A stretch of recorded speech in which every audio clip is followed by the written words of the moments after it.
নমস্কার বন্ধুরা, মিনি ব্লগে তোমাদের সকলকে জানাই অনেক অনেক স্বাগত। আর এখন দেখতে পাচ্ছ আমাদের দুয়ারে কিন্তু মাছ কাকু এসে হাজির হয়েছে। তবে আজকে মোটামুটি ভালোই সেল হয়েছে। আমাদের পাড়ার যে কজন লোক আছে মোটামুটি মানে আশেপাশে সবাই কিন্তু চলে এসছে। তো বৌদিকে একটা ছেঁড়া টাকা দিয়েছে, তো বৌদি বলছিল ফ্রি নেওয়ার জন্য। তো আমি বললাম কালকে আবার মাছ ব্যাপারী কাকু আসবে, তখন দিয়ে আর ভালো মাছ নিয়ে নিতে।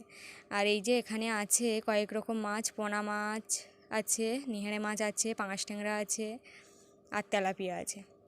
তো যার যার যে মাছ পছন্দ সেই সেই মাছ নিয়ে এবার বাড়ির দিকে রওনা হবে। তো মিনি ব্লগটা যদি ভালো লাগে অবশ্যই কিন্তু একটা লাইক শেয়ার